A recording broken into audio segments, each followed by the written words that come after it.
Hello दोस्तों, मैं एक बार आप लोगों का फिर स्वागत करता हूँ अपने चैनल टीच मैक्स क्लासेस पे। और आज जो मैं आपको लिए वीडियो लेके आया हूँ वो क्वाड से रिलेटेड है। ये मैं एक द हिंदू की एक हेडिंग मैं आपके सामने दे रहा हूँ। और ये हेडिंग जैसे कि द हिंदू ने दी थी कि Bangladesh rebuffs China on Quad warning. मतलब क्या हुआ था कि बांग्लादेश, ऐसी खबरें आई थी अभी कुछ दिनों पहले कि बांग्लादेश को चाइना ने कुछ डांटा है और कुछ कहा है। और क्योंकि चाइना एक बड़ा कंट्री है तो उसका कहीं ना कहीं टेरिटोरियल पावर बहुत ही मजबूत है। तो उसने क्या किया है कि बांग्लादेश से कि आपको क्वाड में शामिल नहीं होना है। ठीक है। तो अभी लेकिन उसके कुछ दिनों बाद ये फोटो मैंने लगाई हुई है, उसके 1 या 2 दिन की बाद की घटना है कि ये वैक्सीन देने के बाद चाइना ने वैक्सीन भेजे हैं बांग्लादेश को। और देखिए यहाँ पर जो चाइना के एम्बेसडर हैं उनको थैंक यू बोल रहे हैं यहाँ बांग्लादेश के foreign minister A K Abdul साहब। लेकिन अगर मैं आपको इसके कुछ दिनों की पहले की घटना बता दूं, मतलब ये इस वाले टैगलाइन की अगर टाइमलाइन की बात करूं मैं, और तो यहाँ पर उन्होंने साफ साफ बोल दिया था कि बांग्लादेश क्या है, एक सॉवरेन कंट्री है और वो किसी भी कंट्री का इंटरफेरेंस नहीं चाहता अपनी फॉरेन पॉलिसी के अंदर। तो मतलब बांग्लादेश ने बोल दिया था कि इनकी फॉरेन पॉलिसी क्या है, खुद की है, इनकी अपनी खुद की फॉरेन पॉलिसी है। ठीक है। तो इसका मतलब है कि ऐसा नहीं करना चाहिए था, बट क्योंकि बड़ा कंट्री है तो कहीं ना कहीं प्रेशर होगा उसका, तो ऐसा हुआ। तो चलिए खैर, इस पूरे बैक सिनेरियो को समझने के लिए हम थोड़ा सा समझ लेते हैं, क्योंकि हमारा जो मेन मोटो है आपको क्वाड समझाना आज। ठीक ठीक है दोस्तों। तो क्वाड बेसिकली क्या है, पहली चीज क्वाड है क्या। ठीक है, इस चीज को हम समझेंगे। दूसरी चीज है कि जो क्वाड एसोसिएशन है, क्या ये चाइना के अपोजिट है? क्या चाइना के अपोजिट ही रहता है क्वाड? और क्या चाइना के अपोज करने के लिए बनाया गया है? और क्या क्वाड को एशियन नाटो का नाम दिया जा सकता है? ठीक है। अभी चाइना ने कई बार ऐसा बोला है कि क्वाड को हम एशियन नाटो के लिए हम यूज कर रहे हैं और इसे नाटो की तरह ट्रीट किया जाएगा ये। ठीक है। तो क्या हम वास्तव में इसे नाटो की तरह ही क्वाड को ट्रीट करेंगे? इस बारे में सारी जस्टिफिकेशन मैं आपको देने की कोशिश करूंगा। जैसा कि आपको इस फ्लैग के इन फ्लैग्स के थ्रू दिखाया गया है कि यहाँ पर 4 कंट्री हैं बेसिकली। USA, जापान, इंडिया और ऑस्ट्रेलिया। ये 4 कंट्रीज ने मिलाकर अपना एक स्ट्रेटेजिक पार्टनरशिप किया हुआ है। ठीक है। और इस स्ट्रेटेजिक पार्टनरशिप के कोर ग्रुप को हम लोगों ने क्वाड बोल दिया है। ठीक है। तो बेसिकली एक क्वाड्रिलेटरल सिक्योरिटी डायलॉग कह सकते हैं इसे। और मैं आपको अगर बताऊंगा कि वास्तव में क्वाड का कॉन्सेप्ट क्या है, वास्तव में क्वाड आया कब और कैसे आया, क्या शुरू से ही क्वाड आ गया था या क्वाड की आने की कुछ मतलब वजह थी, तो इस बारे में थोड़ा सा हम चर्चा करते हैं। एक्चुअली मैं आपको बताऊं अगर कि Quad is informal strategic dialogue between India, USA, Japan and Australia. ठीक है, 4 कंट्री का है। और जिसका कि मेन ऑब्जेक्टिव क्या है, to support free, open and prosperous Indo Indo Pacific region. ठीक है। इंडो पैसिफिक रीजन, देखिए अभी इंडो इंडो रीजन में या पैसिफिक रीजन में अभी साउथ चाइना सी का बहुत प्रॉब्लम चल रहा है। और वहां पर कहीं ना कहीं चाइना का डोमिनेंस बढ़ता जा रहा है। तो उसके डोमिनेंस को कम करने के लिए, क्वाड का स्टेब्लिशमेंट हुआ है। दूसरी चीज, चाइना ने अभी क्या हुआ है कि म्यांमार में भी कुछ टेरिटोरियल अपनी ऑक्यूपाई किया हुआ है। तो उसके लिए भी अभी क्वाड की रिसेंटली मीटिंग भी हुई थी, हमारे प्रधानमंत्री ने उस मीटिंग को भी ज्वाइन किया था। और उन्होंने कहा था कि मतलब ऐसा नहीं होगा कि हम किसी की भी कंट्री की डेमोक्रेसी को खराब नहीं होने देंगे। तो Quad basically free and open prosperous Indo Pacific region बनाना चाहता है, जिसमें सारे लोगों को फायदा हो, उसमें यूरोपियन कंट्री को भी फायदा, वो भी यहाँ पर आ पाएंगे। क्वाड की अगर मैं बात करूं बेटा, तो पहली बार क्वाड की जो कंसेप्ट आया है वो जापानीज जो हमारे प्राइम मिनिस्टर थे, अब नहीं है हालांकि, वो शिंजो एबे, उनके द्वारा रखा गया था। ठीक है। उसके बाद टाइमलाइन की अगर बात करें तो 2012 में एक बार और क्वाड का चर्चा हुई। लेकिन उसी समय क्या हुआ कि ऑस्ट्रेलिया के रिलेशन कुछ अच्छे थे चाइना के साथ, कुछ अच्छे रिलेशन थे, अच्छे से रिलेशन होंगे। तो इन्होंने फिर पूरी तरह से अपने आप को ये नहीं नहीं कहा कि भाई हम क्वाड में शामिल होंगे।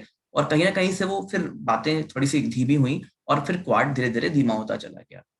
एक बार फिर से 2017 में क्या हुआ, सी रूट कॉन्सेप्ट आया। सी रूट कॉन्सेप्ट का मतलब मैं अभी आपको चाइना साउथ चाइना सी के थ्रू समझाऊंगा कि कुछ ऐसा ना हम करें कि कुछ एक सी रूट बनाए जिसमें कि सारे वेस्टर्न कंट्री आपकी ईस्टर्न कंट्री पे के जितनी भी मैरीटाइम सिक्योरिटी है वो डेवलप हो पाए।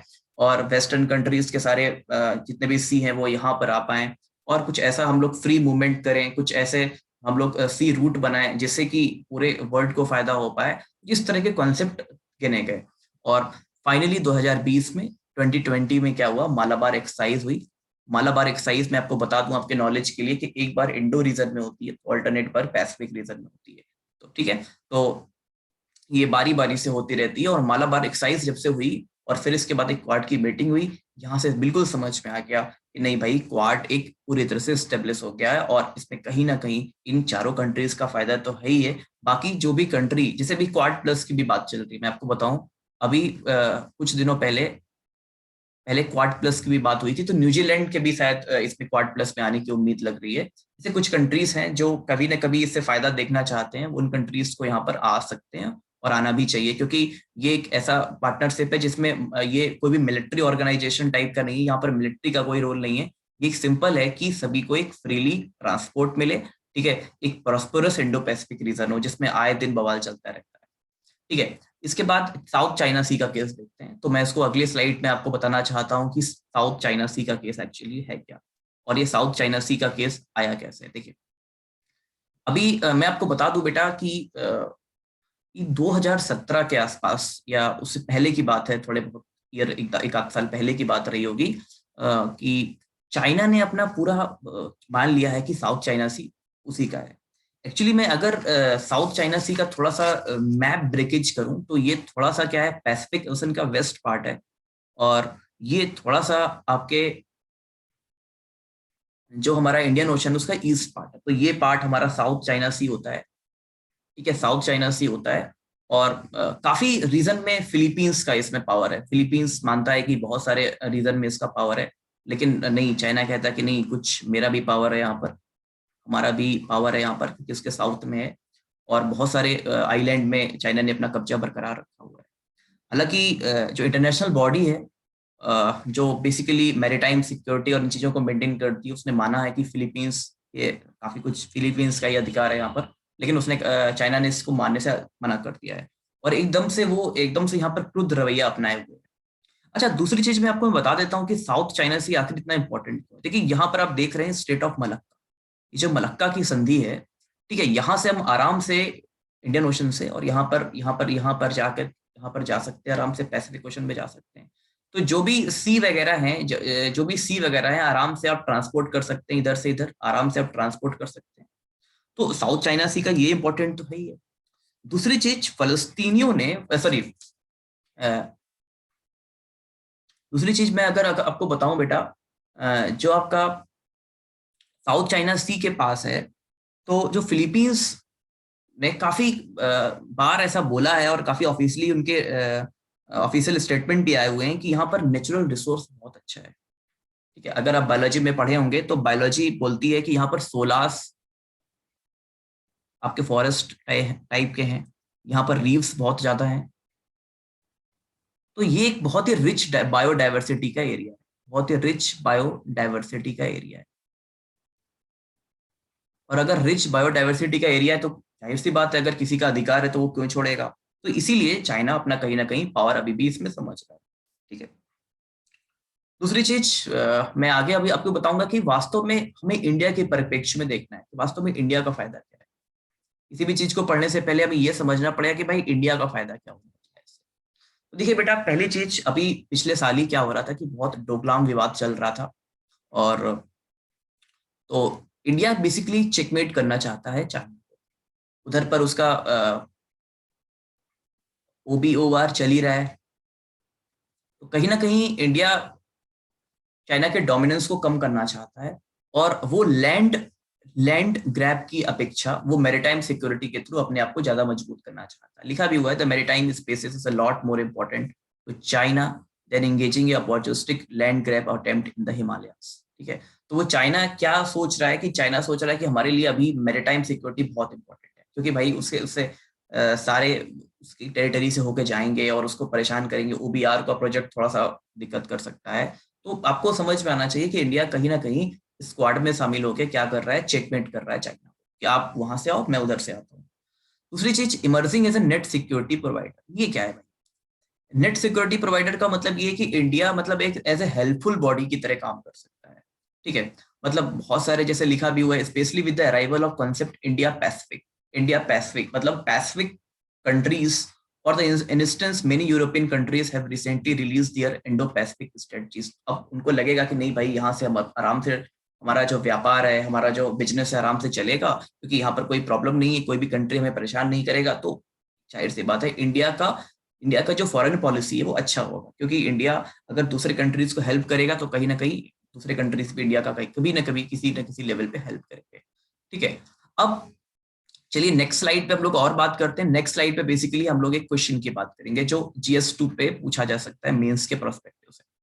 इस क्वेश्चन में बेसिकली ये पूछा गया है कि India's engagement in the quad is a reflection of involving multipolar foreign policy, ठीक है। तो इसमें क्या है कि मल्टीपोलर मल्टीपोलर का मतलब क्या है कि बहुत सारी पोलैरिटी का मतलब क्या है, बहुत सारे आइडियोलॉजी है। देखिए जापान का एक अलग आइडियोलॉजी है, US का एक अलग आइडियोलॉजी है, ऑस्ट्रेलिया का एक अलग आइडियोलॉजी है, और इंडिया का तो ही है। तो यहाँ पर क्या है कि अलग अलग आइडियोलॉजी वाले देश आपस में मिल जा रहे हैं। तो लेकिन उनका कॉमन एजेंडा है कि उनको इंडो पैसिफिक रीजन को बहुत ही सेव करना है, ठीक है, बहुत ही सेव करना है। तो अब बहुत ही सेव कैसे करेंगे, बहुत सारे डायलॉग होंगे उनके बीच, हो सकता है क्वाड प्लस बन जाए, ठीक है। तो इस तरह से वो सेव करेंगे। तो इसको आपको इसी क्वेश्चन को थोड़ा सा एलिबरेट करते हुए लिखना है। कैसे लिखेंगे, इंट्रोडक्शन कैसे करेंगे आप, इंडिया से एंगेजमेंट, क्वाड का इंपॉर्टेंस क्या है, सबसे पहले क्वाड की कॉन्सेप्ट क्या है, और मल्टीपोलर अप्रोच क्या है, मल्टीपोलर आइडियोलॉजी क्या है, ठीक है। मल्टीपोलर आइडियोलॉजी यहाँ पर सिंगल पॉइंट पे क्यों मिल रहे हैं आके, ठीक है। दूसरी चीज मैं आपको बता दूं थोड़े से नॉलेज के लिए, अभी कुछ दिनों पहले रसिया और चाइना की एक मीटिंग हुई थी, ठीक है। तो वहां पर ऐसा बोला जा रहा था कि रसिया के कुछ रिलेशन इंडिया से खराब हो सकते हैं, क्योंकि रसिया चाइना के रिलेशन अभी सही हुए हैं, और क्वाड से चाइना डरा हुआ है। तो ये भी बातें आपको थोड़ी सी याद रखनी है। हालांकि हम फ्यूचर में देखेंगे कि क्या रसिया के रिलेशन इंडिया से वैसे ही रहने वाले हैं, आर्म्स बेसिकली जो रिलेशन है, या कुछ चेंज होने वाले हैं। तो थैंक यू बेटा इस वीडियो को देखने के लिए। आशा करता हूँ कि मैं आप लोगों को ये वीडियो समझ में आएगा। प्लीज इसको सब्सक्राइब करिए, कमेंट करिए, ठीक है, और शेयर करिए। Thank you.